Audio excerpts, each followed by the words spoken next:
Day's First Chapter Friday is another one of my favorite books of all time. This is Charlotte's Web. I know I have shared about the one and only Ivan, and that's a great book where two animal friends help to save one another. A very, very similar kind of theme in this book. So this is Charlotte's Web, written by E.B. White. Here is the first chapter. It's called Before Breakfast. "Where's Papa going with that axe?" said Fern to her mother as they were setting the table for breakfast. "Out to the hog house," replied Mrs. Arable. "Some pigs were born last night." "I don't see why he needs an axe," continued Fern, who was only 8. "Well," said her mother, "one of the pigs is a runt. It's very small and weak, and it will never amount to anything. So your father has decided to do away with it." "Do away with it?" shrieked Fern. "You mean kill it? Just because it's smaller than the others?" Mrs. Arable put a pitcher of cream on the table. "Don't yell, Fern," she said. "Your father is right. The pig would probably die anyway." Fern pushed a chair out of the way and ran outdoors. The grass was wet, and the earth smelled of springtime. Fern's sneakers were sopping wet by the time she caught up with her father. "Please don't kill it," she sobbed. "It's unfair." Mr. Arable stopped walking. "Fern," he said gently, "you will have to learn to control yourself."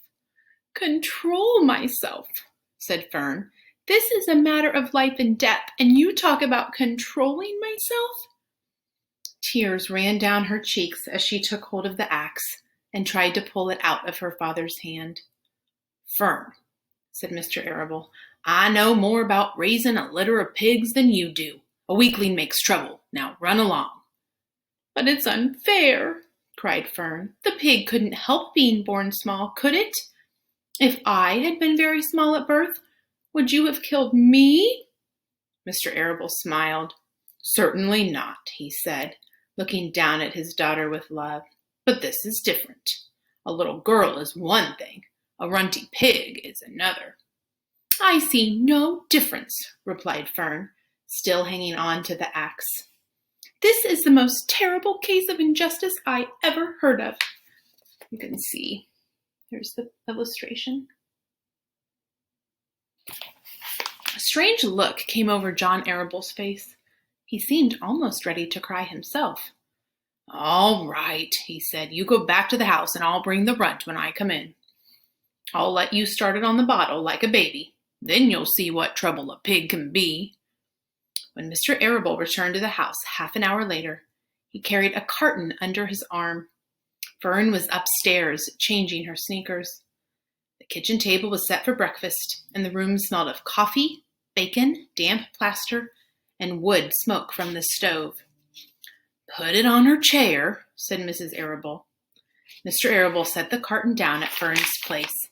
Then he walked to the sink and washed his hands and dried them on the roller towel. Fern came slowly down the stairs. Her eyes were red from crying. As she approached her chair, the carton wobbled and there was a scratching noise. Fern looked at her father. Then she lifted the lid of the carton. There inside, looking up at her, was the newborn pig. It was a white one. The morning light shone through its ears, turning them pink. "He's yours," said Mr. Arable, "saved from an untimely death, and may I be forgiven for this foolishness." Fern couldn't take her eyes off the tiny pig. "Oh," she whispered, "oh, look at him. He's absolutely perfect." She closed the carton carefully. First she kissed her father, then she kissed her mother. Then she opened the lid again and lifted the pig out and held it against her cheek. At this moment, her brother Avery came into the room. Avery was 10. He was carrying an air rifle in one hand. "What's that?" he demanded. "What's Fern got?" "She's got a guest for breakfast," said Mrs. Arable. "Now wash your hands, Avery." "Let's see it," said Avery. "You call that miserable thing a pig? That pig's no bigger than a rat." "Wash up and eat your breakfast, Avery," said his mother. "School bus will be along in half an hour." "Can I have a pig too, Pop?" asked Avery. "No." Excuse me. Oh, I only give pigs to early risers, said Mr. Arable. Fern was up at daylight trying to rid the world of injustice. As a result, she now has a pig. A small one, to be sure, but nevertheless a pig. It just shows what can happen if a person gets out of bed on time. Now let's eat. But Fern couldn't eat until her pig had a drink of milk.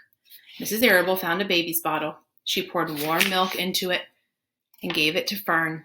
Well, give him his breakfast, she said.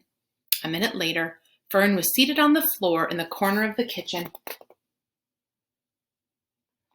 with her infant between her knees, teaching it to suck from a bottle.